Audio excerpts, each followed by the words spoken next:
예수님 살아계신 증거를 대보라고. 예수께서 대답하여 이르시되 기록되었으되 사람이 떡으로만 살 것이 아니요 하나님의 입으로부터 나오는 모든 말씀으로 살 것이라 하였느니라 하시니. 아멘. 마태복음 4장 4절에 이르고 있습니다. 예수님께서 그 사단의 시험을 이기신 그때의 사건입니다. 사탄의 시험이 먼저 예수님에게 더하여지고 그 시험을 첫 번째 이기신 그 세 가지 그 시험 가운데에 첫 번째 시험을 바로 이 말씀으로 이겨내셨다라는 것입니다. 예수님 오늘날 우리에게 보여주십니다. 우리가 어떻게 살아가야 될지 보여주십니다. 헌데 우리는 어떻게 살아가야 될지 여기서 저기서 혹은 거기서 찾고 있습니다. 왜 이렇게 어렵게 삽니까? 예수님께서 우리에게 보여주시기 위해서, 이르시기 위해서 이렇게 따라오면 된다. 내 사랑하는 내 자녀들아, 이렇게 따라오면 된다. 요단강으로부터 그 죄 없으신 예수님이, 육신의 몸을 입고 내려오신 예수님이 요단강에 강물을 흩으시며 세례 요한 앞으로 나가신 이유가 바로 거기서부터 시작된다라는 것입니다. 왜 이렇게 우리 어렵게 삽니까? 왜 이렇게 눈치 보며 삽니까? 왜 이렇게 영원히 죽을 수밖에 없는 송장들로 삽니까? 예수님께서 보여주셨어요.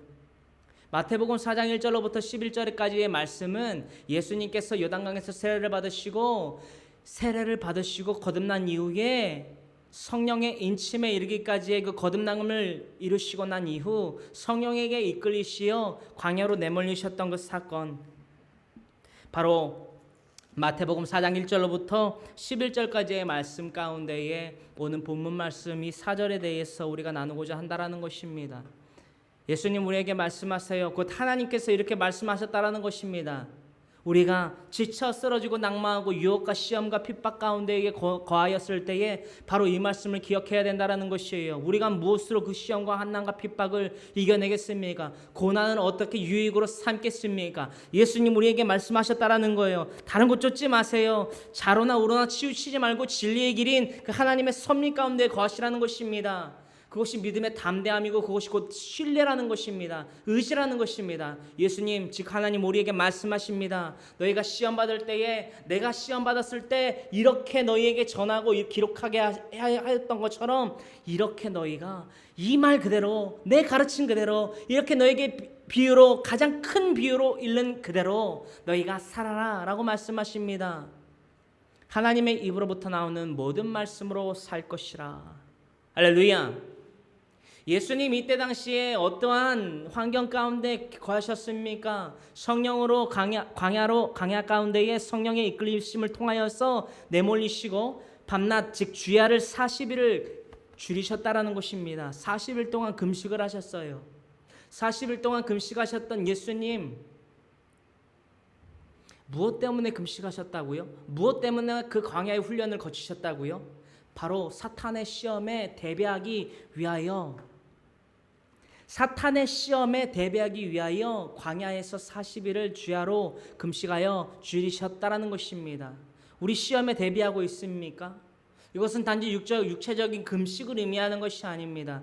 우리는 날마다 시험에 대비하고 있냐라는 것입니다. 사탄이, 이 공중권세 잡은 이 사탄이 우리를 어떠한 약점을 꼬집어서 파고들을지 모를 그 시험 가운데에 우리는 견뎌낼 수 있는 시험, 그 무기가 준비되어 있느냐라는 것입니다. 예수님 오늘 우리에게 요구하십니다. 물으세요. 하나님의 입으로부터 나오는 모든 말씀, 너희의 심경 가운데에, 너희 심령 가운데에, 너희 중심 가운데에, 너희의 의지함 가운데에 있느냐? 내가 아는 지인 누구, 어떤 박사, 내가 아는 어떤 부모, 나의 아내, 나의 남편, 나의 할머니, 나의 할아버지, 내가 아는 목사님, 내가 아는 전도사님, 내가 아는 권사님, 장로님, 그거 말고 말입니다. 그들이 어떻게 시험을 이기게 해요? 한두 가지의 겉면에 있을 수 있지만 그들이 어떻게 시험을 이겨낼 수 있게 만드냐라는 것입니다. 불가능합니다. 예수님 그렇게 말씀하세요. 하나님의 입으로부터 나오는 모든 말씀으로 살 것이라. 이것은 하늘의 것을 의미합니다. 땅의 것이 아닙니다. 하늘의 것이에요. 그 하늘의 것이 오늘날 우리의 심령 가운데에 박히게끔 이 성경으로 나와 있는데 왜 이렇게 어렵게 사냐라는 겁니다. 자, 쉽게 살 수 있는 방법을 예수님께서 가르쳐 주셨어요. 자, 오늘의 주제, 답안이 알려진 시험. 답안이 알려졌다라는 것입니다. 가끔 매스컴에 나오지요. 시험 문제가 유출됐다. 시험 문제가 유출됐다라는 건 무엇입니까? 문제가 유출됐다라는 것이 무슨 말입니까? 거기에다가 답만 기억해내서 똑같은 시험지가 나오면 그 문제 유형을 알고 문제가 뭔지를 알기 때문에 거기에 해당하는 답안을 적기만 하면 됩니다. 그런데 지금 오늘 나누고자 하는 것은 그보다 더 쉬운 시험을 이길 수 있는 방법입니다. 예수님께서 직접 보여주셨다라는 거예요.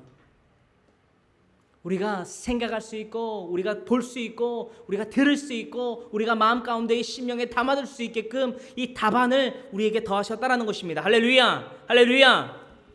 그러므로 말미암아 우리가 어떠한 시험과 고난과 환경 가운데 있어도 그 시험을 이겨낼 수 있는 담대함과 신뢰와 확신을 답안을 가질 수 있다라는 것을 함께 나누고자 합니다. 답안이 알려진 시험, 그 첫 번째 가운데에서 우리의 약점을 공략하는 시험을 우리는 이길 수 있는 답안을 갖고 있다라는 것입니다. 바로 이 성경을 통해서 말입니다. 무식한 학모세의 말 말고요, 여러분들의 무지한 생각 말고요, 장로님의, 권사님의, 목사님의, 전도사님의 아무개 등등등의 그런 지식 따위가 아니라요, 성경에 그 답안이 실려 있다라는 것입니다. 약점을 공략하는 사탄, 그 사탄의 시험을 어떻게 우리의 힘으로 이겨냅니까? 우리의 지정이로요. 천만의 말씀입니다. 알지도 못하는 소리는 하지도 마세요. 답안이 알려진 시험, 그 가운데에서 우리가 이 약점을 공략하는 사탄의 시험을 어떻게 이겨낼 수 있냐라는 것입니다. 예수님, 우리가 서론에서 나눴다시피 약점을 공략했어요. 누가요? 누가 약점을 공략했다고요? 예수님의 사탄이 예수님의 약점을 공략했다라는 것입니다. 자, 어떠한 시험이었느냐? 마태복음 4장 3절로부터 4절에 이르고 있는 이 말씀 함께 합독하여 보기를 원합니다. 시험하는 자가 예수께 나와서 이르되 내가 만일 하나님의 아들이거든 명하여 이 돌들로 떡덩이가 되게 하라. 예수께서 대답하여 이르시되 기록되었으되 사람이 떡으로만 살 것이 아니요 하나님의 입으로부터 나오는 모든 말씀으로 살 것이라 하였느니라 하시니. 아멘. 마태복음 4장 3절로부터 4절에 이르고 있는 이 말씀이 이 지금 배경이 어떠한 사건의 배경인지 우리가 분명히 알아야만 합니다. 1절로부터 2절에 이르고 있는 말씀 가운데에 그 성령의 이끌리심을 통하여서 예수님이 광야로 내몰리시고 40일을 밤낮 주야로 금식하신 이후에 사탄에게 시험을 받기 이 직전까지의 상황, 그리고 3절로부터는 이 사탄의 시험이 예수님에게 당도합니다. 닥쳐요. 시험 날짜가 왔다라는 거예요. 시험지를 받았다라는 거예요. 누가요? 예수님이 말입니다. 근데 이 시험지를 받으신 예수님의 이 환경이 어떠한 환경이냐면 무슨 환경? 40일을 무엇 하셨다? 금식하셨다. 고로 우리가 알고 있다시피, 상식적으로 알고 있다시피 지금 육적으로 지금 예수님의 상태는 뭐하다? 헝그리하다. 상당히 배가 어떡하다? 부르다? 줄이다라는 거예요. 배가 줄이셨어요. 예수님도 지금 하나님이지만 신성을 갖고 있는 분이 육신의 몸, 즉 육체를 입고 오신 분이기 때문에 인성을 동시에 갖고 계시는 분이라는 것입니다. 아픈 게 뭔지를 알고요. 십자가에 손이 박히면 아픈 것을 알고요. 가시관을 머리에 쓰시면 머리가 아프다는 걸 아시고요. 발에 못이 박히면 아프다는 걸 아시는 분이라는 것입니다. 채찍에 맞으면 아픈 걸 아시는 분이라는 거예요. 그런 분이 허기는 모르셨겠습니까? 아셨다라는 거예요. 그 40일 동안을 밤낮으로 주야로 금식하신 예수님에게 사탄이 일러요.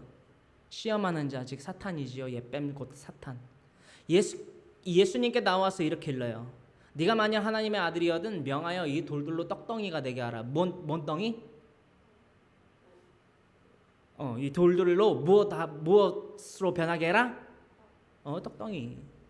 또 혹은 빵이라고 해도 되는데요. 아르토스라고 하는 헬라어를 사용을 합니다. 아르토스가 이제 떡이나 혹은 빵에 유래된 그 단어인데요. 아르토스가 되게 하라라고 했다라는 거예요. 이 스톤 즉 돌들을 가지고 떡덩이가 되게 해서 너 먹어. 너 배고프잖아. 예수님의 약점을 옛뱀 사탄이 그 간교한 사탄이 알았다라는 거예요. 들짐승 중에 하나님께서 지으신 그 들짐승 중에 가장 무엇 아니라 간교한 그 사탄이 간교함을 통해서 예수님의 약점이 무엇인지 육체적인 약점이 무엇인지 알고 있었다라는 것입니다. 그래서 가장 첫 번째 시험이 어떠한 시험이다? 먹을 것에 대한 즉 환경적인 시험이었다라는 거예요. 4절에 예수님께서 그 시험을 어떻게 이겨내시는지 보십시오. 예수께서 그 사탄에게 대답하여 이르십니다. 기록되었을 때 사람이 떡으로만 살 것이 아니요 하나님의 입으로부터 나오는 모든 말씀으로 살 것이라 하였느니라. 떡 필요하다라는 거예요. 예수님께서 말씀하셨어요. 사람이 말입니다. 떡으로 살 것이 아니라 떡으로만이라는 것입니다. 떡으로만.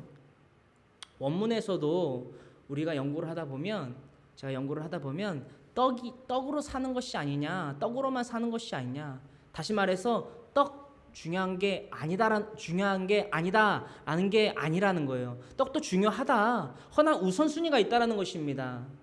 제가 늘상 여러분들에게 말씀하십니다. 자기 집안 식구가 자기 원수가 아니라는 것입니다. 자기 집안 식구가 왜 원수가 될 수밖에 없는지에 대해서 설명했습니다. 그렇지요?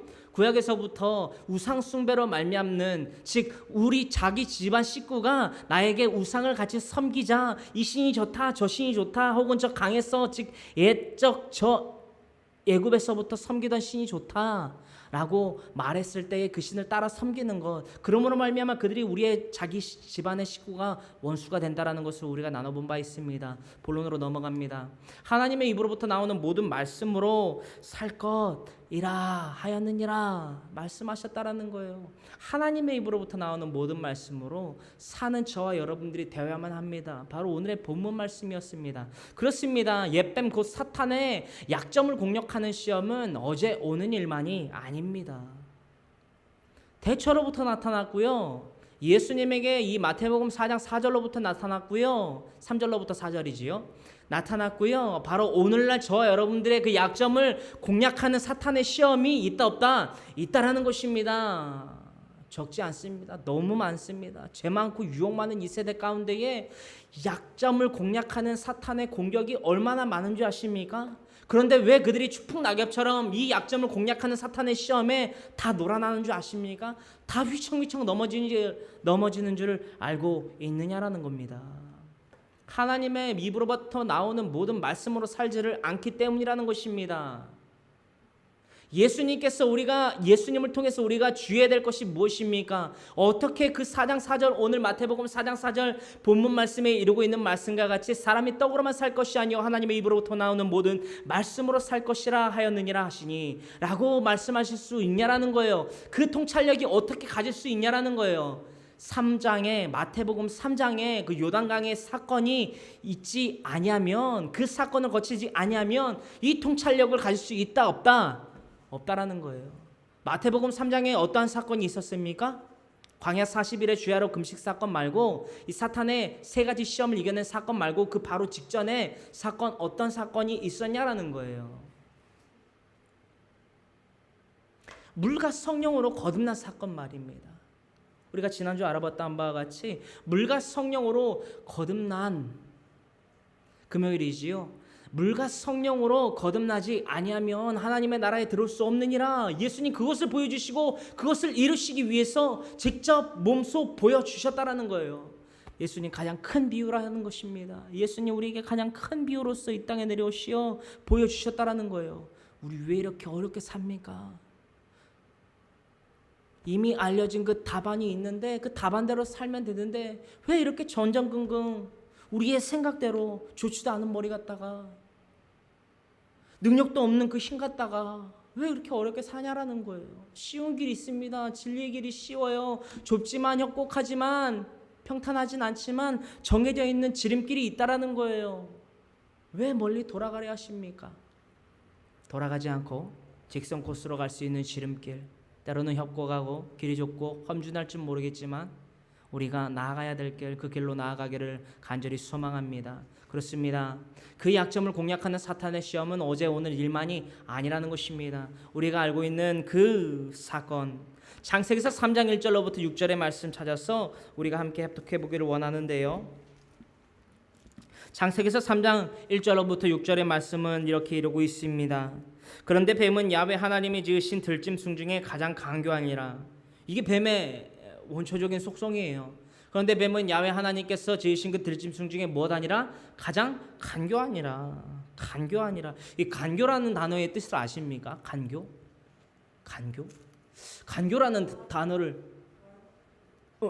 그쵸, 간사하고. 우리가 이 간교라는 단어를 평소엔 잘 안 쓰잖아요, 그쵸? 이게 뭐 이렇게 우리가 은어일 수는 있지만은 얍삽하다 무슨 뭐 이런 단어는 많이 쓰지만은 간교하다라는 단어는 잘 안 썼던 것 같아요. 근데 이 간교한 이 들짐승 중에 지으신 들짐승 중에 가장 간교한 이 뱀이 어떠한 사건을 태초로부터 일으키는지 한번 보십시오. 간교하니라. 뱀이 여자에게 즉 하와에게 물어 이르되 하나님이 참으로 너희에게 동산 모든 나무의 열매를 먹지 말라 하시더냐? 라고 물었다는 거예요. 참 이 사탄 이에뱀 사탄의 시험이 이러합니다. 하나님까지 들먹여 가면서 야 하나님이 너희들한테 뭐라고 얘기했냐?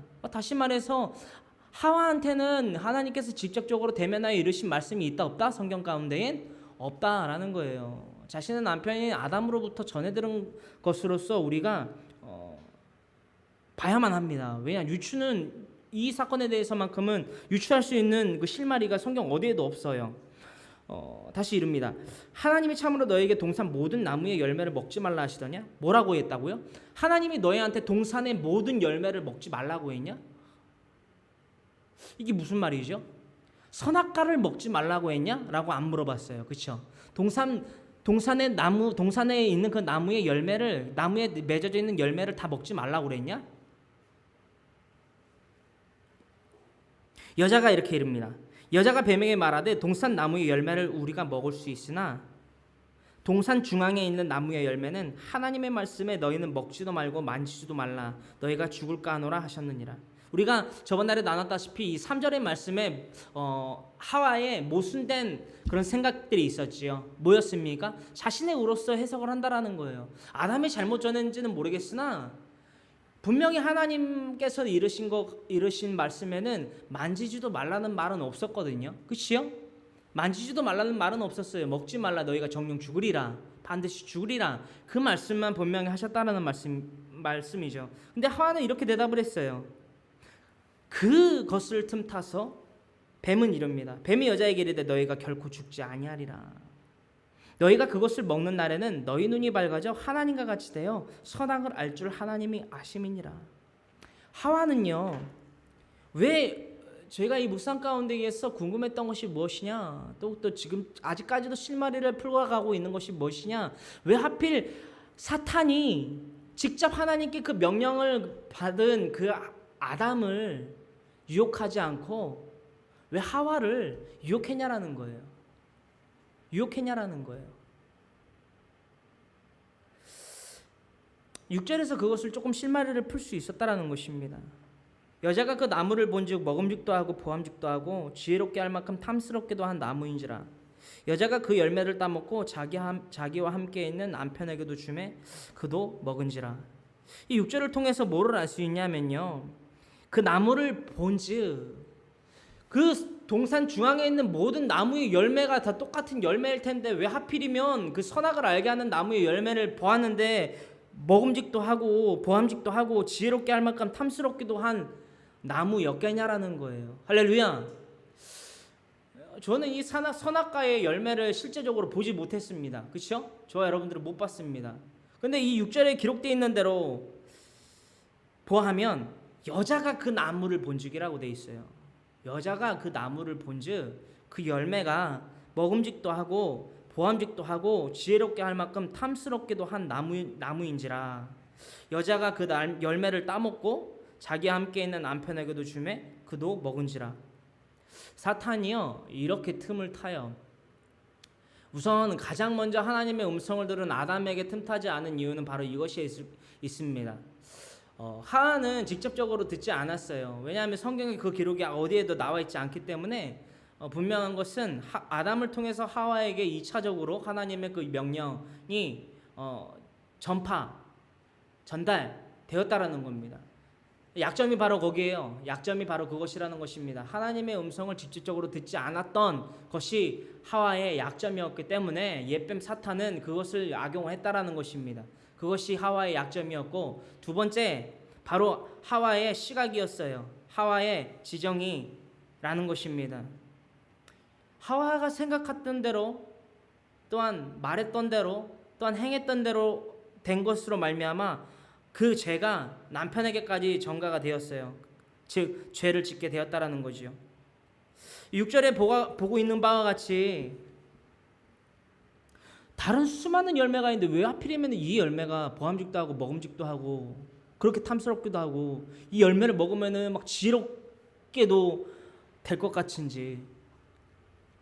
사탄의 시험을 이길 수 있는 능력 자체가 없었다라는 거예요. 그나마 아담이라는 존재가 그나마 하나님의 음성을 직접적으로 들었고 하나님의 그 명령을 준행할 수 있는 하나의 커넥터의 역할을, 연결고리가 있었는데 그 연결고리도 사탄은 염두에 두고서 그건 패스시키고 하와에게 가서 죄를 짓게 만들었다라는 거죠. 할렐루야. 이것을 통해서 우리는 무엇을 할 수 있느냐? 생각되는 것은 이것입니다. 태초의 원죄가 어떻게 보면 지을 수밖에 없는, 이 죄성을 가질 수밖에 없는 사건이었겠구나, 사건이구나 라는 것입니다. 왠지 우리가 잘 알지 않습니까? 이 아담과 하와는 이 시험을 이겨낼 수 있는 능력이 있다 없다? 없다라는 거예요. 여러분들 잘 생각해 보십시오. 이 두 가지의 전제 조건이 있습니다. 사탄이 우리를 시험을 한다 한들 이길 수 없는 싸움을 우리에게 걸어올 것이라 생각하십니까? 그렇게 생각하세요? 두 번째입니다. 우리가 사탄의 시험을 이겨낼 수 있는 힘이 없다면 우리는 날마다 그 시험에 질 수밖에 없다라는 것입니다. 시험에 낙방할 수밖에 없다라는 거예요. 태초로부터 드러난 사건입니다. 우리는 유한함을 갖고 있는 존재라는 거예요. 능력의 한계가 있어요. 그래서 하나님을 의지하고 신뢰할 수밖에 없는 대상이라는 것입니다. 하나님이 태초로부터 그렇게 우리를 지으셨다라는 것을 우리는 알 수 있습니다. 할렐루야. 할렐루야. 태초로부터 드러난 이 약점을 공략하는 그 옛뱀 사탄의 시험, 우리가 분명히 인지하고 있습니까? 분명히 인지하고 있습니까? 이것이 하나의 역사서나 하나의 판타지 소설의 그 주제로서 삼은 하나의 스토리가 아니라고 우리가 분명히 믿고 의지한다면 우리가 인정을 해야 돼요. 나는 유한한 존재구나. 내가 전전긍긍한다고 될 문제가 아니구나. 내가 이 커트라인이 60점인지 70점인지 80점인지 모를 이 시험 가운데에 내가 이겨낼 수 있는, 즉 통과할 수 있는 능력이 없구나. 나는 그런 존재구나 라는 것을 인정할 수밖에 없다라는 것입니다. 왜 오늘날 이 수많은, 특히나 이 좁은 땅덩어리 가운데에 규모로 따지면 정말 전 세계 1일 겁니다. 그냥 하는 말이 아니고요. 세상 사람들이, 많은 선교사님들이 우리나라에 비행기를 타고 랜딩하려고 이렇게 내려오면 밑이 거진 다 보이지 않습니까? 도심이. 근데 도심에 랜딩을 하려고 밖에 창문을 열고 보면 깜짝깜짝 놀란다고 합니다. 많은 선교사님들이. 왠지 아십니까? 십자가가 많아도 그렇게 많을 수가 없다라는 겁니다. 축복입니까? 저주입니까? 저번 주에 우리가 나눴지요. 축복일 수도 있고 저주일 수도 있습니다. 그 수많은 십자가가 수많은 영혼을 살린다면 그것은 하나님께 정말 보응받기에 합당한 열매를 맺는 십자가지요. 헌데 말입니다. 불행과 저주인 것은 무엇이냐? 그 십자가로 말미암아 수많은 영혼들이 천국 문에 들어가지도 못하고 천국을 바라보지도 못하고 지옥불로 쏜살같이 내어 달린다라는 것. 저와 여러분들의 이 영적인 시각으로서 오늘날의 이 땅 가운데 세워진 수많은 십자가를 바라보는 시각은 어떠합니까? 전자입니까? 후자입니까? 여러분들, 저와 함께 도전받기를 원합니다. 전자에 속하는 십자가를 세우는 저와 여러분들 되기를 간절히 소망합니다. 두 번째, 답안이 알려진 시험. 우리가 답안을 알고 있다라는 거예요. 답만 적으면 돼요. 어떤 시험이 올지 안 올지, 오늘 올지 내일 올지 10년 후에 올지 1년 후에 올지 저도 모릅니다. 왜냐? 약점을 파고들어 우리에게 온다라는 거예요. 첫 번째 알아봤던 것과 같이 예수님이 줄이시고 하와가 직접적으로 하나님의 명령을 전달받지 못하고 하물며 아담이라 할지라도 그 시험을 이겨내지 못했을 것이라고 저는 분명히 창세기에서의 그 태초의 말씀 그 시험 가운데에서 깨닫게 된다라는 것입니다. 두 번째, 하나님과 저울질하는 그 시험 가운데에서 이겨낼 수 있는 답안이 있다라는 거예요. 하나님과 저울질하지 마세요. 제가 하나 간증과 더불어서 고백을 드리자면 좀 창피한 말씀일 수도 있어요. 지금에야 이제 그런 정도는 아주 조금 벗어난 것 같지만 뭐냐면 제가 학창 시절 때부터 특히나 유아인 5살 때부터 교회 나가서 봉사하고 섬김하고 이렇게 성가대 또 성경책도 읽고 기도도 하고 찬양도 드리고 했던 사람인데 그 가운데에서 기도의 삶 저의 그 유아 시절 때부터 성인에 이르기까지의 그 삶 가운데 기도의 삶에 대해서 말씀드리고자 해요. 여러분들 양심에 찔리시면 많이 회개하십시오. 전 많이 회개했습니다. 아직도 회개하고 있고요. 뭐였냐면 기도를 드립니다. 하나님과 저울질하는 기도예요. 여러분들 뭔지 아시는 분들이 태반이라 생각이 됩니다. 뭐였냐면 제가 이렇게 기도를 합니다. 하나님, 제가 이번에 시험을 봅니다. 공부는 안 했지만 이번에 시험에 평균 60점만 맞게 해주시면 혹은 뭐 몇 점은 맞게 해주시면 정말 예배도 더욱더 열심히 드리고 찬양도 더욱더 열심히 하고 하나님 잘 믿을게요. 아멘. 이렇게 기도했다라는 거예요. 이 기도가 맞을까요? 틀릴까요? 맞는지 틀린지 저도 잘 모르겠어요. 헌데요, 이것이 선을 넘어서 죄와 이 계속 죄도 성장을 하지 않습니까? 그죠? 욕심이 죄를 낳고 죄는 성장한지 장성한지 뭐 낳는다고요? 사망을 낳는다는 거예요. 야고보서 1장 15절이지요. 그 말씀처럼 된다라는 거예요. 믿음도 성장을 하듯이 죄도 성장을 한다라는 것입니다. 죄가 장성한지 뭐 난다고요? 사망을 낳는다라는 겁니다. 이 하나님과 저울질하는 죄가 바로 그런 것이에요. 제가 얼마나 회개를 한 줄 아십니까? 하나님이 보았을 때 그때 당시에 그 기도가 죄는 아닐 수 있을지 모르겠지만 예배자인 입장인 저와 여러분들의 입장에서는 그것은 충분한 죄와 회개의 이유가 된다라는 것입니다. 그래서 저는 아직도 회개를 해요. 본론으로 넘어갔어요. 하나님과 저울질하는 그 시험 가운데에서 우리는 이겨낼 수 있는 답안이 분명히 정해져 있다라는 것입니다. 두 번째 시험이었어요. 예수님에게 사탄은 이렇게 시험을 걸어옵니다. 시험지를 또 두 번째 시험지를 내밀어요. 예수님에게 말입니다. 이 마귀가 예수를 거룩한 성, 즉 예루살렘이죠. 예루살렘에 데려다가 성전 꼭대기에 세웠다라는 것입니다. 누가요? 마귀가 말입니다. 마귀가 이런 권세가 있어요. 원문에서도 이 5절의 말씀과 별반 다르지 않은 그런 단어를 쓰고 있습니다. 헬라어 용법에 의해서 70인의 용법에 의해서 이 5절의 개역 개정판에 쓰여져 있는 이 한글과 별반 다르지 않은 원문 해석이 있다라는 거예요.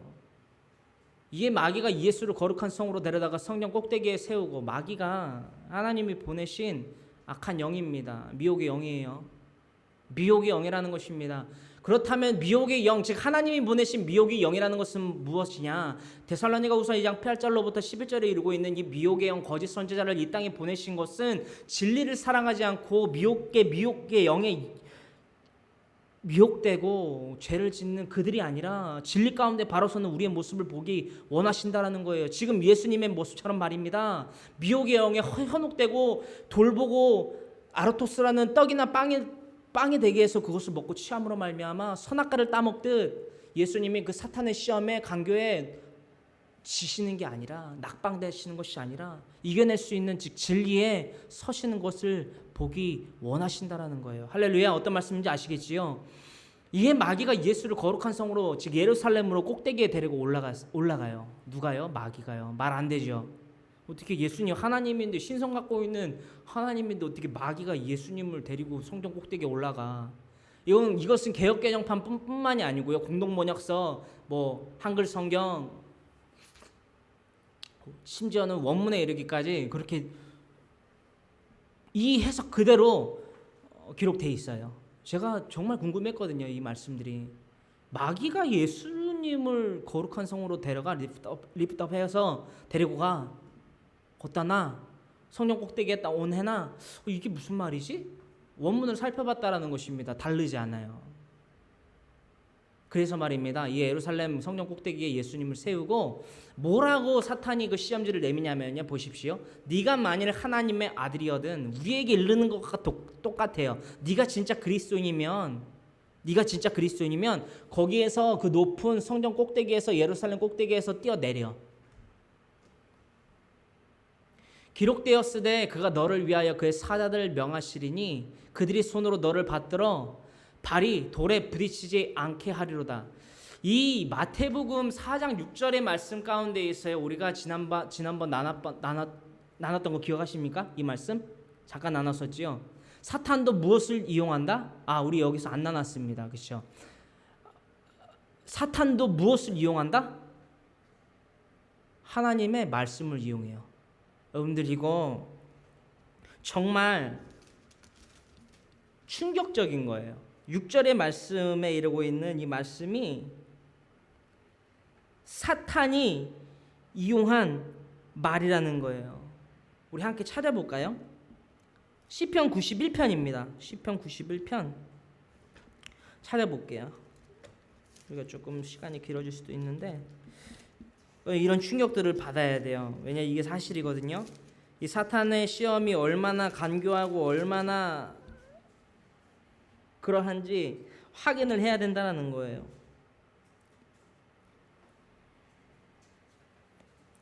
자, 사탄이 이 시험을 했어요. 예수님이 스스로한테 이렇게 말씀한 게 아니라요. 6절에 분명히 네가 만약 하나님의 아들이거든 뛰어내리라. 그 다음에 읽어보실래요? 함께? 아니에요. 여기 6절에 기록되었으되 그가 너를 위하여 그의 사자들을 명하시리니 그들이 손으로 너를 받들어 발이 돌에 부딪히지 않게 하리로다 하였느니라. 이거 누가 한 말이라고요? 누구의 시험이라고요? 예수님한테 누가 한 시험이다? 메시지다? 사탄이. 근데 시편 91편 11절을 보세요. 찾으셨나요? 우리 다 찾으시는 줄로 믿고 함께 합독하기를 원합니다. 그가 너를 위하여 그의 천사들을 명령하사 내 모든 길에서 너를 지키게 하심이라. 그들이 그들의 손으로 너를 붙들어 발이 돌에 부딪히지 아니하게 하리로다. 충격적이죠. 누가 한 말이라고요? 사탄이 한 말이라는 거예요. 사탄이.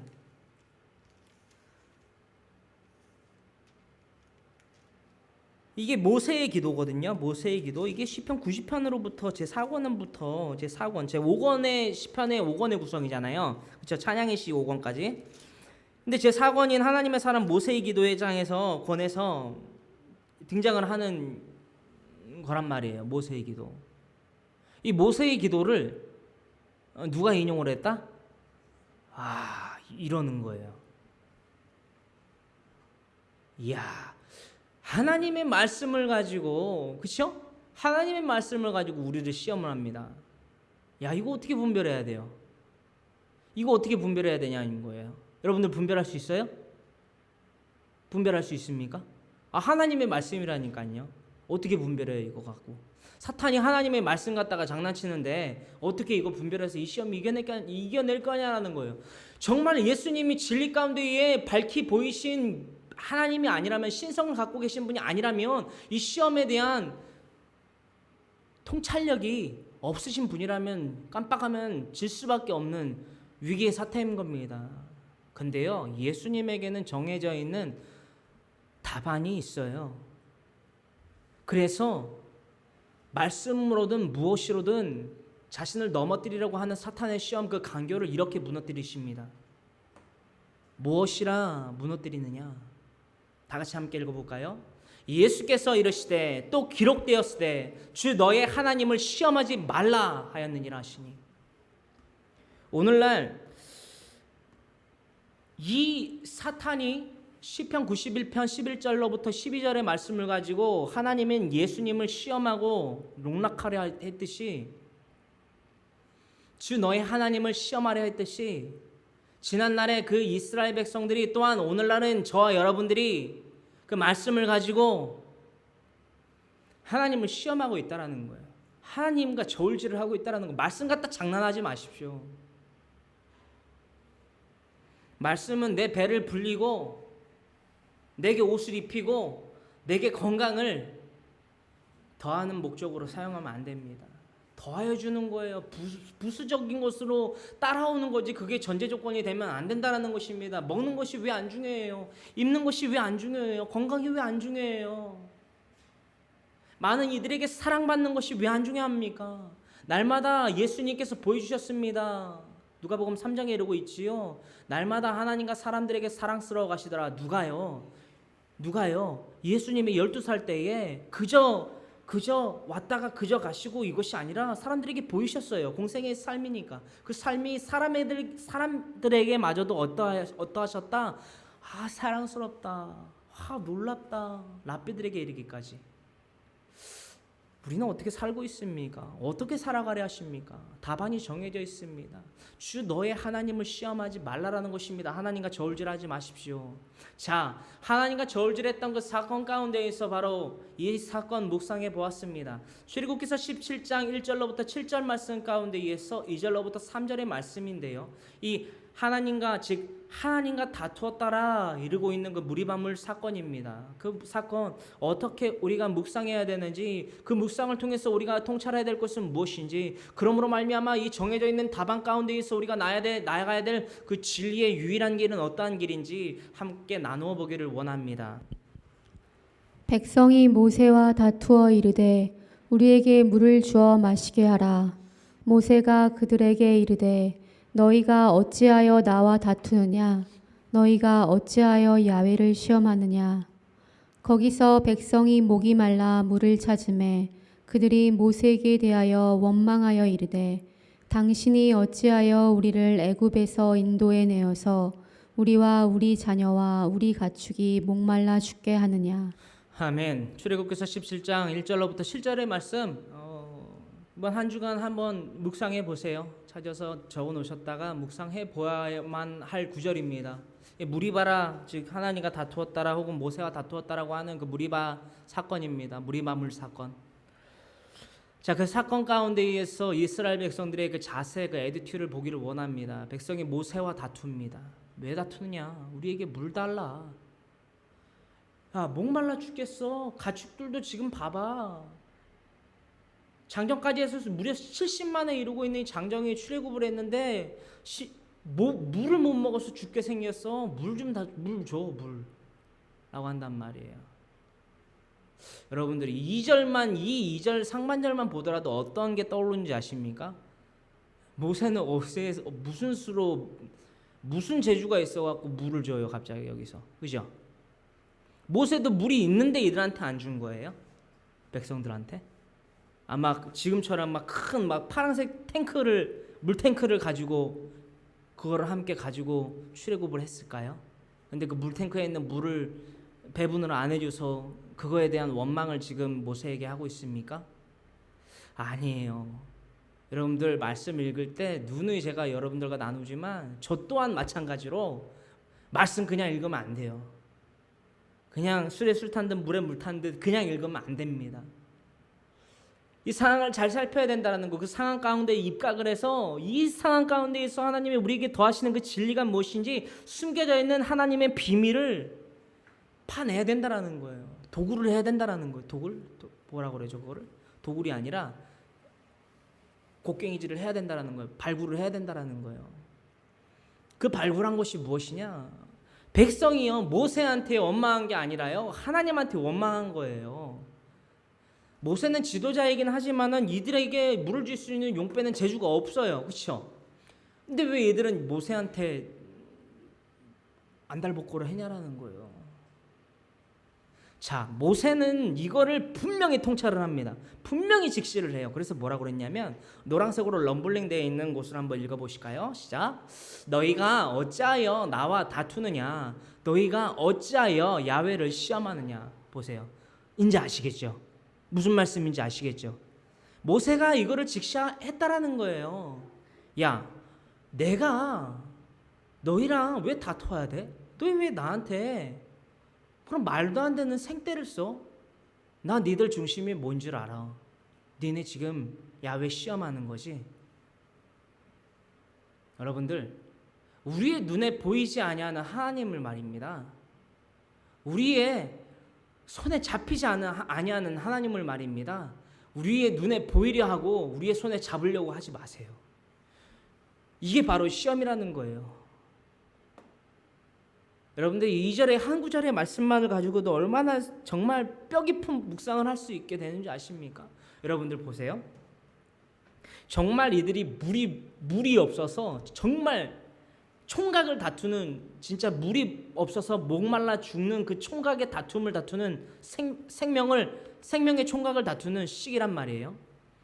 그러면 이런 불만 불평이 나올 수 있겠습니까? 나올 수 있겠어요? 정말 벼랑 끝에 서 있어요. 정말 조금만 움직이면 떨어져요. 이 상황 가운데 의해서 불만 불평이 나올 수 있을까요? 우리 먹고 살만 하잖아요. 그렇죠? 그 먹고 살만하게 해주신 것이 여러분의 능력인 것 같습니까? 저와 여러분들의 능력인 것 같아요. 하나님이 해주셨는데 왜 그거에 대한 감사는 없고, 하나님 이거 주세요. 이게 뭐예요? 이게 뭐예요? 하나님, 저 악한 이들은 저렇게 잘 되는데 나 하나님 믿는 사람인 거 세상 사람들 다 아는데, 나 권사라고 그랬고 집사라고 그랬고 성도라고 그랬고, 직분 뭐 받았고 뭐 받은 사람이라고, 또 교회에서 뭐하고 봉사하고 섬김하는 사람이라고 얘기했는데, 이러면 하나님 욕되게 하는 거 아니에요? 이러지 마시라는 거예요. 우리는 분명히 정해져 있는 답이 있는데 그거는 답은 고사하고 쳐다도 안 보고 우리의 욕심, 정욕, 탐심 채우는 데만, 헛된 영광을 구하는 데만 말씀을 인용하여 쓴다라는 거예요. 사탄이 시편 91편 11절로부터 12절 인용하여 쓰듯이 그렇게 쓴다라는 거예요. 모세가 일렀다라는 거예요. 너희들이 왜 나와 다툴 이유가 뭐야? 뭔 줄 알아? 너희들 대답 들을 필요도 없어. 내가 할게. 너희들 지금 야훼 시험하는 거잖아 라는 겁니다. 여러분들 다시금 일러요. 정말 이 물 한 모금이 정말 3초 안에 내 목으로 넘어가지 않아서 죽기에 일보 직전이라면 이 불만 불평할 수 있냐라는 거예요. 먹고 살만하니까 이러는 거죠. 그죠? 3절에 이르고 있습니다. 거기서 백성이 목이 마르대요. 무리바를 앞두고 있는 그 상황 가운데에서 거기서 백성이 목이 말라 물을 찾음에 그들이 모세에게 대하여 원망하여 이르되, 당신이 어찌하여 우리를 애굽에서 인도해 내어서 우리와 우리 자녀와 우리 가축이 목말라 죽게 하느냐.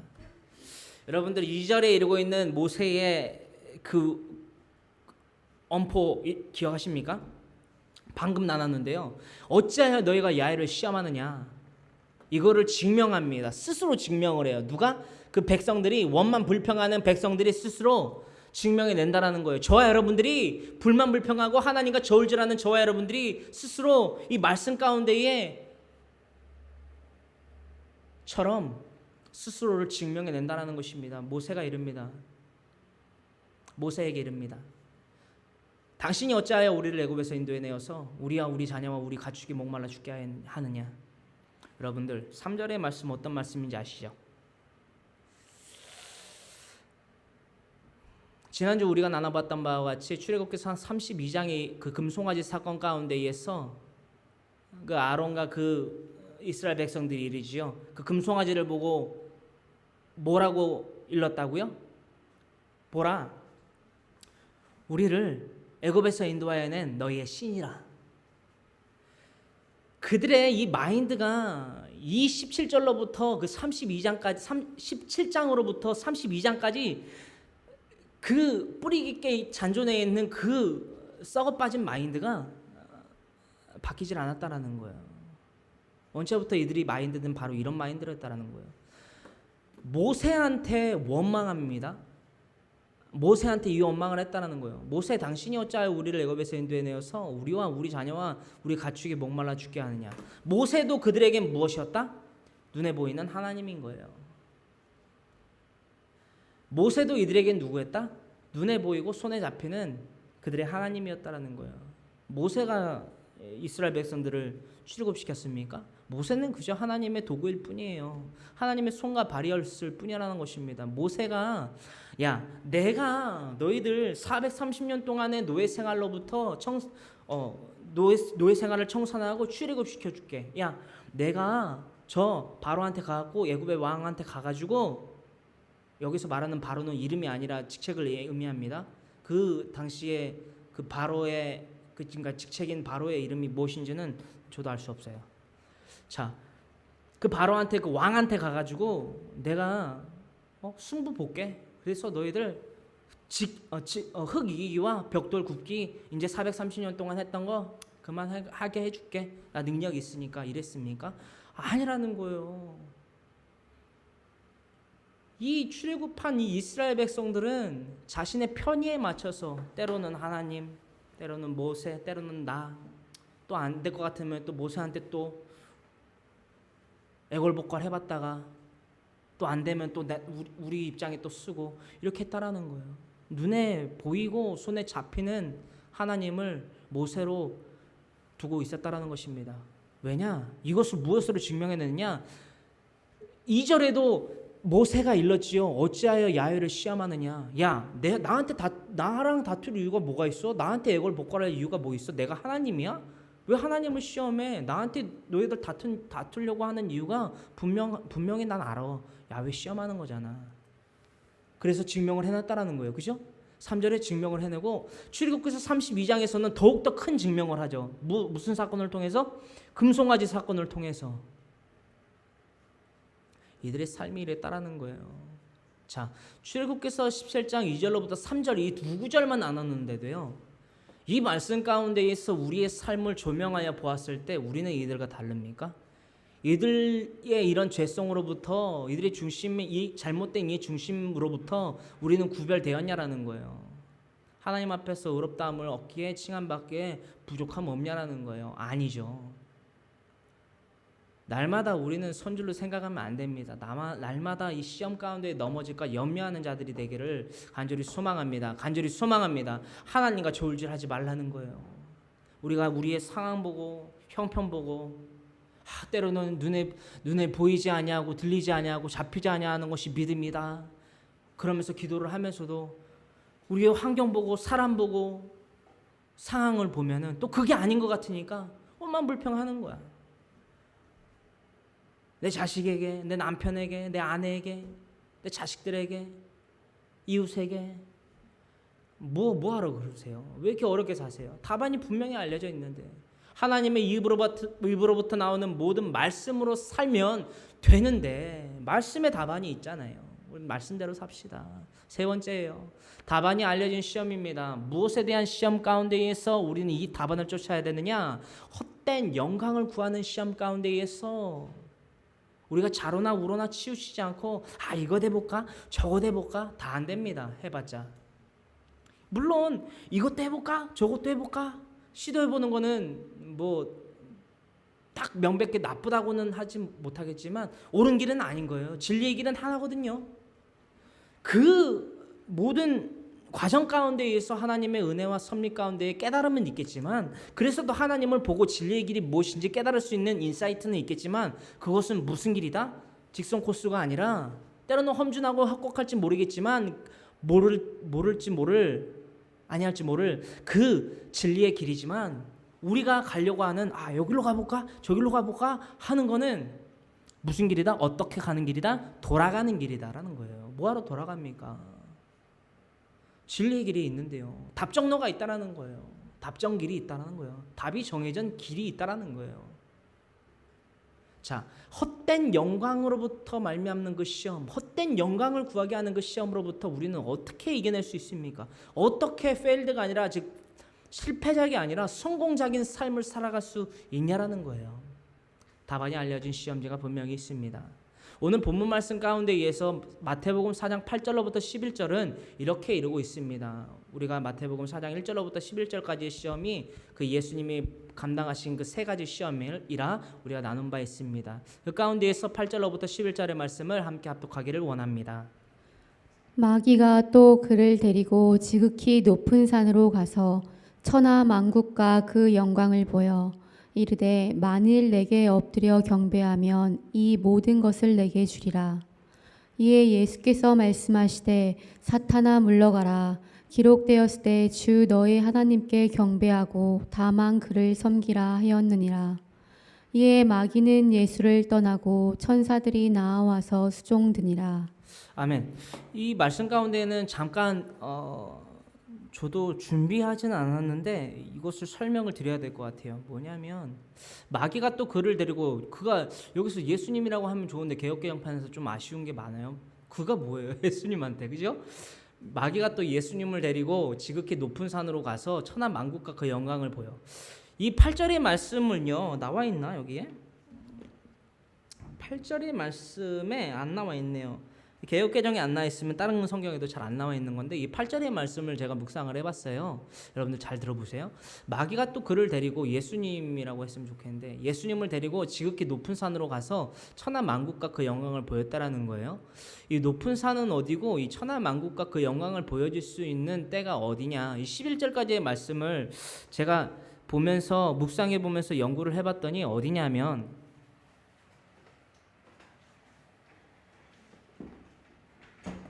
오랜만에 칠판 좀 써야 될 것 같아요. 뭐 어디냐면 빨간색이 잘 보일 것 같은데 이스라엘 성경 역사 지리 가운데에서 저도 이제 성주 순례를 이제 하나님 보내주시면 갈 건데 아직 뭐 계획은 없고요. 가고 싶어요. 되게 로망이에요. I need. 네, 근데 내가 포인트 지점으로 하자면은 여기와 지금 여기를 설명을 할 거거든요. 두 포인트인데 이 포인트가 하나의 킹덤이에요. 왕국. 자, 뭐냐? 여기가 예루살렘이에요. 예루살렘. 예루살렘 성. 그죠? 예루살렘 성. 그리고 이렇게 대로가 있습니다. 이렇게 길이 있어요. 로드. 이게 뭐라고 부르는지 모르겠지만 뭐 또 여기에 이렇게 또 성이 하나 있어요. 이 성이 뭐다? 무슨 성일까요? 누구의 성? 그쵸. 다윗.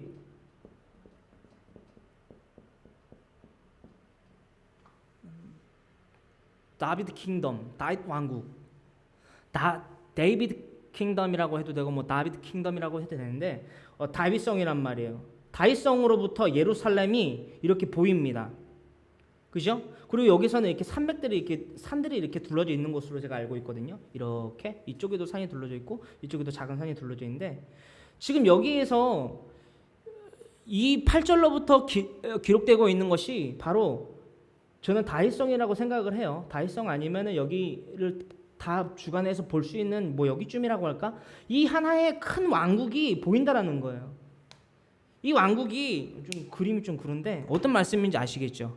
이해되시나요, 대략? 예. 두 개의 포인트라는 거예요. 다비드 킹덤, 즉 다윗 왕국과 그 하나의 길을 통해서 들어가는 예루살렘 성, 그죠? 예루살렘 성과 다윗 성의 이 관계에 대해서 지금 설명을 하고 있다라고 저는 묵상이 되고 그 연구를 해보니까 나오는데요. 이 8절에서는 그거에 대해서 언급이 안 돼 있어서 제가 지금 나누고 있는 바입니다. 자, 천하 만국과 그 영광을 보여. 여기에서 뭐라고 그러냐면은 저는 여기에서 8절을 함축해서 시오니즘이라는 시오니즘이라는 단어를 써요.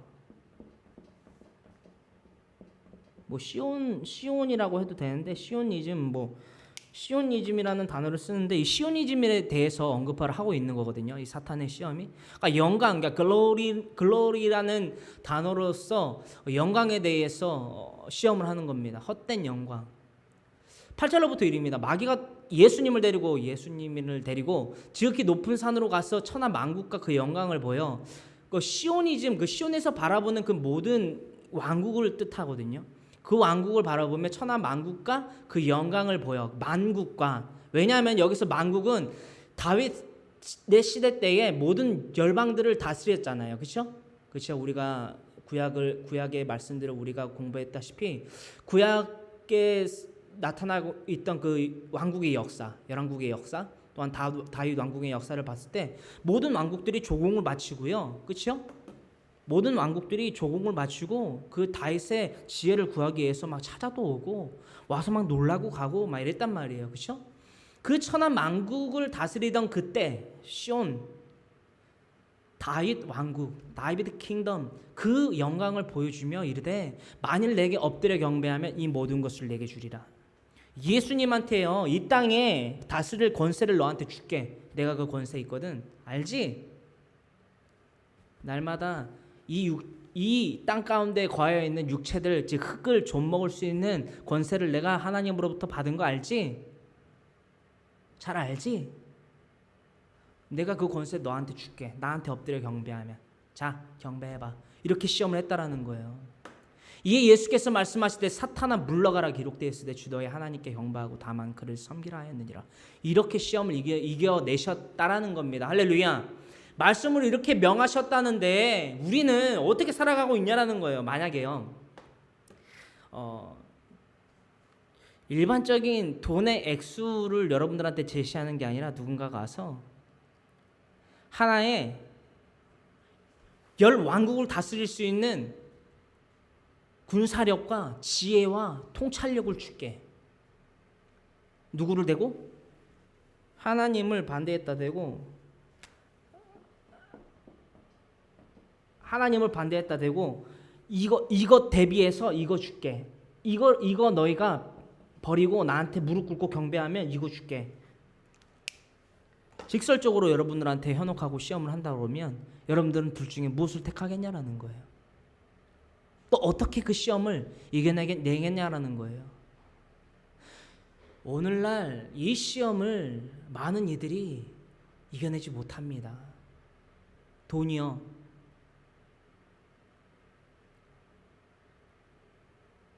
일조도 아니고 일경도 아니고 그 어떠한 액수도 아니고 커다란 액수도 아니고 몇백억 정도의 하나님을, 예수님을, 또 하나님의 양들을 그렇게 욕되게 하고 예수 그리스도와 그 복음의 메시지를 전파하는 데에 있어서 이렇게 걸림돌이 되게 하는 오늘날 저희 명성교회를 보면 그 명성교회뿐만이 아니고요, 숱한 그 교회로 둔갑한 예수님과 그 십자가를 팔아넘기는 자들을 보면 분노가 입니다. 여러분들 그 시험 어떻게 이겨내실 거예요? 신학을 6년 이상 한 그들도 그렇게 넘어가는데 여러분들은 어떻게 시험을 이겨내겠냐라는 거예요. 답은 정해져 있다라는 거예요. 정해져 있는 답이 있는데 내가 해볼까? 저렇게 내가 이렇게 해볼까? 저렇게 해볼까? 하니까 넘어지는 거예요. 넘어질 수밖에 없어요. 답이 정해져 있는데 뭐하러 다시 또 답을 구합니까? 어차피 틀린 답인데. 예수님께서 이렇게 이겨나라 말씀하셨다는 거예요. 하나님의 입으로부터 나오는 모든 말씀으로 살라. ing.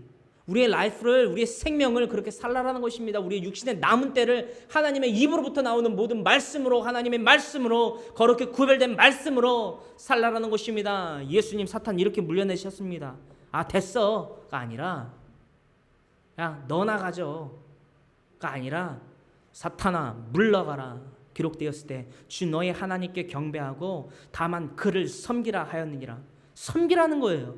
경배하라는 거예요. 할렐루야. 우리는 누구에게 경배하고 누구를 섬기고 있냐라는 거예요. 내 자식입니까? 내 부모예요? 내 아내입니까? 내 남편이에요? 답은 정해져 있는데 왜 여러분들은 어렵게 스스로 답이 아닌 오답을 가지고 답이라고 생각하면서 착각하면서 살아가고 있냐라는 거예요. 내 식구들이 중요하지 않다라는 게 절대 아니라는 것입니다. 여러분들 착각하지 마세요. 내 가족들이, 내 아내가, 내 남편이 중요하지 않다라면 뭐하러 하나님이 돕는 배필로 주시고 내 가족의 울타리 안에 구성원으로 주셨겠습니까? 그게 아니라요, 우리의 유일한 경배와 섬김의 대상은 하나님이라는 것입니다. 우선순위가 거기에 있다라는 거예요. 여러분, 왜 계속해서 우리에게 사탄의 시험이 다가온지 아십니까? 왜 계속해서 그 사탄의 시험이 다가온지 아세요? 왜 우리에게 날마다 그 고난이 오는지 아십니까? 여러분, 그 고난과 그 시험, 바로 우리가 이 유익을 얻게 하기 위하여 하나님께서 우리에게 더하여 주시는 마땅한 시험이라 생각해 보셨습니까? 바로 이 결과를 낫게 하시려, 그러므로 말미암아 기쁨과 용기를 얻게 하기 위하여 정말 살만 나는 이 땅에 육신의 남은 때가 되기 위하여 그 시험을 더하셨을 거라는 생각해 보셨습니까? 예수님 이 시험 끝나고 바로 들려 올라가신 거 아니잖아요. 그렇죠? 아니잖아요. 3년 반 혹은 3년을 공생의 삶 동안 이렇게 살아가셨는데 그 삶이 결코 헛되지 아니하고 정말 의미 있는 삶으로 살게 하셨다라는 거예요. 예수님의 공생의 삶 이웃으로부터 말미암아 시작됐습니다. 물과 성령으로 거듭나셨고요. 광야로 내몰리시사 성령의 인도하심을 통하여 광야로 내몰리시사 40일을 주야로 금식하신 후에, 즉 시험에 대비하시기 위하여 40일을 밤낮으로 주야로 금식하셨고 그 사탄의 시험을 이기셨다라는 것입니다. 할렐루야. 바로 이 모습을 갖추시기 위해서 이에 마귀는 예수님을 떠나고 천사들이 나와서 수종드니라. 이 천사, 성령들이 예수님을 따르며 수종드니라.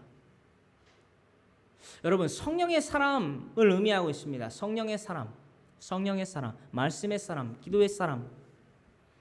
예수님이 우리에게 이 답을 보여주셨다라는 거예요. 우리가 이 목표를 위해서 살아가야 된다라는 거예요. 천사들이 나와서 수종드니라.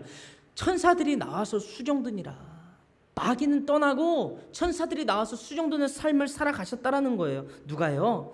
예수님이 말입니다.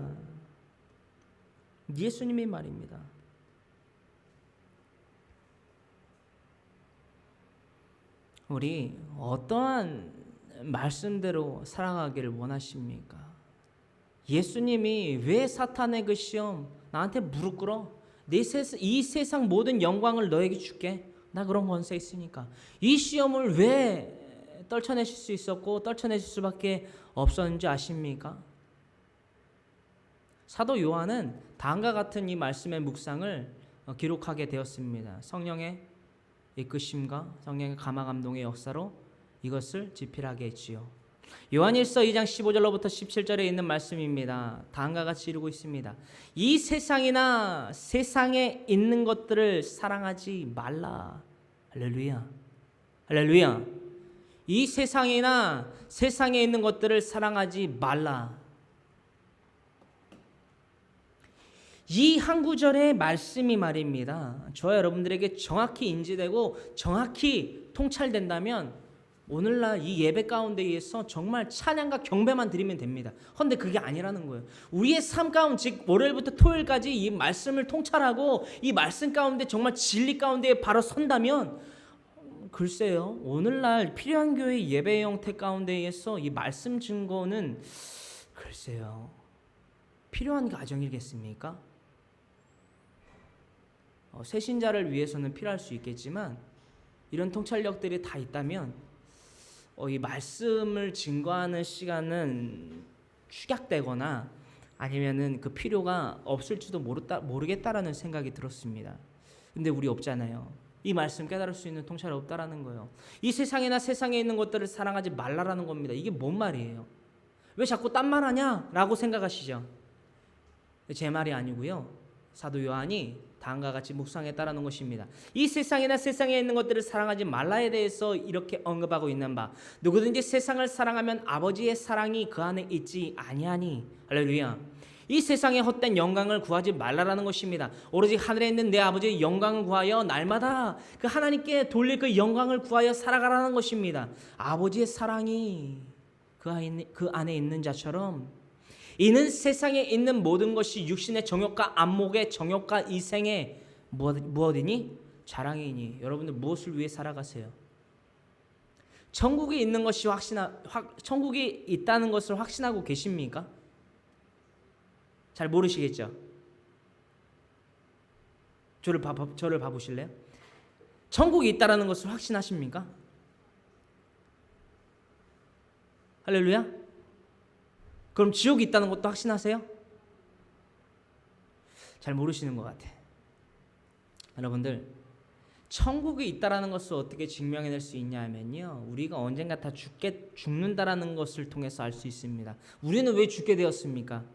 그죠? 태어날 때부터 그냥 죽는 데까지 그 연한을 우리가 정해놓은 거기 때문에 죽는 겁니까? 아니면은 저 오존층이 파괴돼 갖고 옛날에는 400년도 살고 800년도 살고 몇 년도 살고 했다는데, 저 오존층이 파괴돼서 나는 끽해봤자 의학이 발전하고 해서 100세 시대라고 하는 이 세대에 끽해봤자 100년이네 이러고 사시는 겁니까? 아니잖아요. 연대와 그 거주의 경계를 하나님께서 지어 놓으셨다는 것입니다. 아담과 하와의 언제로부터 말미암아 그렇게 지어 놓으셨다는 거예요. 창세로부터 드러나 있습니다. 그렇지요? 그것으로 말미암아 살아가게 된 이 땅 가운데에 있는, 즉 이 세상에 있는 것들, 즉 육신의 정욕과 안목의 정욕과 이생의 자랑으로 왜 살아가고 있냐라는 거예요. 이것이 바로 이 세상의 것을 사랑하는 자들이 추구하는 그 중심이라는 것입니다.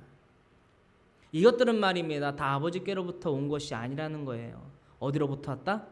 세상으로부터 왔다. 즉 땅에서부터 왔다. 이 땅은 말입니다, 영원한 것이 아니에요. 이 땅은 언젠가 다 소멸됩니다. 그렇죠? 이 땅은 다 소멸돼요. 뭐 과학적으로도 뭐 지구 충돌이 뭐 빅뱅이 있어서 언제 없어지고 그러는데요. 뭐 그건 잘 모르겠고요. 세상의 이치로도 그런 것을 말하는데, 이 이생의 자랑에서도 그러는데, 이생의 이치로서도 그러는데, 우리가 하나님의 사람으로서 이 말씀을 정말 믿고 의지하고 신뢰한다면 이 천국과 지옥에 대한 확신이 분명히 있어야만 된다라는 거예요. 우리가 왜 전도를 안 하는 줄 아십니까? 안 한다라기보단 못하는 거예요. 왜 못하는 줄 아십니까? 천국과 지옥에 대한 확신이 없기 때문이에요. 30년, 40년, 60년, 70년, 80년, 심지어는 100년 신앙생활을 해도요, 그것이 신앙생활이 아니라 종교생활일 수밖에 없다라고 증명할 수 있는 바는 뭐냐면, 천국에 대한, 또한 지옥에 대한 확신이 없다라는 것입니다. 많은 사람들이 오늘날 천국과 지옥에 대한 확신이 없어요. 그저 교회라는 공동체 가운데에서 그저 십자가라는 것을 세워두고 그곳에, 그 단체에 모여서 노래하고 말하고 앞에서 앉아 뛰고 놀고 먹고 마시고 춤추면 그것이 예배인 줄 아는 것이 바로 오늘날의 이 세대라는 것입니다. 다 그것들이 아버지께로부터 온 것이 아니요 세상으로부터 온 것이라는 것입니다. 보십시오. 이 세상도 그 정욕도 지나가되 끝난다라는 거예요. 끝난다라는 거예요. 다 끝나고 지옥 아니면 여기밖에 갈 수 없는데, 여기가 어디냐? 빨간색으로 표시되어 있는 바와 같이 오직 하나님의 뜻을 행하는 자는 영원히 거하느니라. 할렐루야. 할렐루야. 오직 하나님의 뜻을 행하는 자는 이 생의 자랑과 육신의 정욕과 안목으로 살아가는 자들이 아니라 하나님에게 속하여 있고 하나님에게 속하여 있는 자들답게 하나님의 것으로 살아가는, 즉 하나님의 입으로부터 나오는 모든 말씀으로 사는 자들, 그들은 오직 하나님의 뜻을 행하는 자들로서 하나님과 함께 영원히 살 수 있다라는 것입니다. 그것이 어디다? 천국이다라는 거예요. 왜 우리는 날마다 답이 아닌, 옳은 길이 아닌, 진리가 아닌 그 돌아가는 길로 날마다 돌아가는지 모르겠습니다. 때로는 말입니다, 이 진리의 길이 협곡하고 좁고 험준하여서 걸어가기 힘들 때가 있습니다. 이스라엘 백성들이요, 그 길이 돌아가야 되고 그 길이 평탄해서 원만불평한 건 아닙니다. 맞습니다. 헌데요, 정말 가나안에 대한 정말 확신이 있으면, 내가 정말 저 땅, 저 애굽으로부터 말미암아 저 종된 노예의 삶을 청산하게 하신 분이 하나님이시고, 그 청산된 그 삶으로부터 출애굽하여 내가 저 적과 꿀이 흐르는 땅, 저 가나안 땅으로 들어갈 수 있다. 저 땅은 분명한 우리에게 허락한 땅이다. 저 천국은 우리가 유일한 소망으로 둘 만한 가치가 있는, 의미를 둘 만한 삶이다라는 것을 확신한다면, 그것이 영원하다라는 것을 또한 우리가 믿고 의지한다면, 복음을 전하는 데에 이 한 몸을 불사르는 거예요. 날마다 그리스도인의 심장이 있기 때문에 날마다 불타올라요. 꿈도요, 복음 전하는 꿈밖에 안 꾸고요. 눈 뜨고 깨어 있으면요, 어떻게 복음을 전할까? 내가 하나님 앞에 하나님이 보시기에 더욱더 아름답게 복음을 전하는 행태는 무엇일까? 날마다 말씀과 기도 가운데 깨어서요, 살아가도 모자라요. 이 세상의 것들로 말미암아 어떻게 살아갈까 전전긍긍하면서 살아가는 게 아니라요, 내가 어떻게 하면 800억을 횡령해 갖고 잘 먹고 잘 살까? 언제까지 살게요? 김사만 뿐만이 아닙니다. 김사만은 사실 목사도 아닙니다. 저는 일찌감치 그 WCC에 가입할 때부터 목사로 앉혔습니다. 미혹의 영, 거짓 선지자지요. 이것은 주의종으로서 판단하고 분별하는 차원에서 말씀드리는 바입니다. 복음은 훼손될 수 없습니다. 복음은 진리입니다. 진리는 왜곡될 수 없습니다. 진리는 리모델링 할 필요가 없습니다. 이단 신천지가 제게 그랬습니다. 궁지에 몰린 쥐와 같이 궁지에 몰아넣었더니, 말씀으로 궁지에 몰아넣었더니 하는 말이 그겁니다. 마지막으로 제가 이 질문을 던졌습니다. 당신 지금 하고 있는 말, 나는 성경으로 이 말씀으로 당신한테 권면하고 물음을 하는데, 질책을 하는데 당신은 성경으로 대답을 못하잖아. 내가 마지막으로 그렇게 대답 못하는 당신의 입을 봉할게. 이만희, 신천지 교주 이만희, 왜 자꾸 교리를 바꿔? 궁지에 몰린 생쥐와 같은 그 신천지에 제가 예상하는 바는 센터장입니다. 하나의 센터에 담당을 하고 있는 센터장. 제게 대답합니다. 바꾸는 게 아니고요. 여러분들 잘 들으십시오. 저한테 뭐라고 그랬는지. 바꾸는 게 아니고요. 이를테면 집을 살다 보면 이것이 좀 필요하다, 저것이 좀 필요하다. 그때 리모델링을 하지 않습니까? 리모델링을 하는 겁니다. 여러분들, 진리를 왜 리모델링을 합니까? 진리는요, 안 변해도 되는 것이 진리고요, 안 변해야 되는 것이 진리고요, 변할 필요가 없는 것이 진리입니다. 할렐루야. 할렐루야. 이 진리 가운데에 이렇게 서는 자들이 되기를 원합니다. 예수님이 이 세 가지 시험뿐만이 아니라 그 숱한 시험을 어떻게 이겨내셨느냐, 우리에게 보여주셨다라는 거예요. 이것이 우리에게 담당해야 될 바로 큰 목표라는 것입니다. 예수께서 대답하여 이르시되 기록되었을 때 사람이 떡으로만 살 것이 아니요 다 같이 하나님의 입으로부터 나오는 모든 말씀으로 살 것이라 하였느니라 하시니. 할렐루야. 하나님의 입으로부터 나오는 모든 말씀으로 살 것이라 하였느니라 하시니. 예수님께서 말입니다, 이 시험을 담당하시고 이기시면서 사람이 먹는 그 모든 환경이 중요하지 않다라고 말씀하신 것이 아닙니다. 다시금 언급합니다. 중요하다라는 거예요. 허나 우선순위가 말입니다. 떡이 우선순위가 아닙니다. 영순위가 아니라는 거예요. 옷이 영순위가 아니라는 것입니다. 부동산이 우선순위가 아니라는 것입니다. 영순위가 아니라는 거예요. 내 자식이 영순위가 아니라는 것입니다. 내 부모가 영순위가 아니라는 거예요. 내 아내가, 내 남편이, 내 이웃이 영순위가 아니라는 거예요. 이것이 없으면은 살아도 사는 것이 아니고, 살아도 무의미하게 살아가는 것이고, 영원히 썩어 없어질 송장으로밖에 존재할 수밖에 없다라는 것을 말씀하시는 것입니다. 하나님의 입으로부터 나오는 모든 말씀으로 살지 아니한다면 영원히 썩어 없어질 송장으로 사는 거예요. 이 땅을 보십시오. 이 죄 많고 유혹 많은 세대를 바라보십시오. 한 번이라도 그들에게 눈을 돌려 바라보십시오. 그들의 행태가, 그들의 실상이 어떠한지 말입니다. 영원히 썩어질 송장으로 살고 있지 않습니까? 이 세대를 분별하는 저와 여러분들이 되어야 된다는 것입니다. 이 말씀을 통하여서, 이 공생의 삶, 예수님의 삶을 통하여서 우리에게 인계된 것이 있습니다. 이 인계, 헬라어로서 파랄람바노라고 합니다. 파랄람바노라고 합니다. 파랄람바노라고 우리가 기록하고 있는데요, 이 파랄람바노라는 단어의 뜻은 바로 여러 가지가 있습니다. 허나 그 여러 가지 의미 중에 하나로서 함축할 수 있는 의미는 바로 이것입니다. 파랄람바노라는 헬라어는 바로 데리고 오다 혹은 받아들이다 라는 의미로 또 쓰이고요. 제가 여러분들과 함께 나누고 묵상하고자 하는 그 단어의 의미와 그 해석은 바로 이것입니다. 취하다라는 겁니다. 취하다. 뭐 드렁큰 된다는 게 아니라 취하다. 우리가 습득하다, 인계하다, 받아들이다, 인계받다. 자, 우리가 인계받다를 어떻게 설명합니까? 인계받다. 자, A와 B가 있습니다. 그죠? A가 B한테 인계를 해준 겁니다.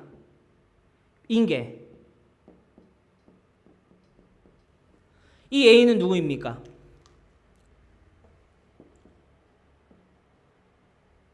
예수님 우리에게 이 삶을 인계해 주셨다라는 거예요. 하나님의 입으로부터 나오는 모든 말씀으로 살아야 한다. 그래야 너희가 영원히 썩을 송장이 아니라 영원히 영생할 존재로 살 수 있는 유일한 방법이다라는 것을 일러주셨다는 거예요. 자, 이 헬라어 파랄람바노라는 단어의 뜻이 무엇이라고요? 인계되었다라는 것입니다. 인계되었다. 자, 인계 누구에게 인계되었습니까? 바로 비인 우리에게 인계되었다라는 것입니다. 파랄람바노. 이 삶이 우리에게 고스란히 인계되어야만 한다는 것입니다. 우리에게 인계해 주셨는데 우리는 됐고요. 내가 좀 살아볼게요. 내가 내 힘으로 좀 살아보다가 내가 이 땅에 하나님이 우리 태어나게 하시고 살아가게 하셨으니까 내 지정이 있으니까 내 생각 있고 말 있고 행동할 수 있는 능력이 있으니까 힘 있으니까 내가 될 때까지 좀 해보고 노력해보고 안 되면 그때 가갖고 찾든가 할게요. 이러지 않습니까? 우리에게 고스란히 인계된 것은 분명히 있는데 이 인계를 안 받는다라는 것입니다. 인계 거부, 인수 거부를 한다라는 거예요.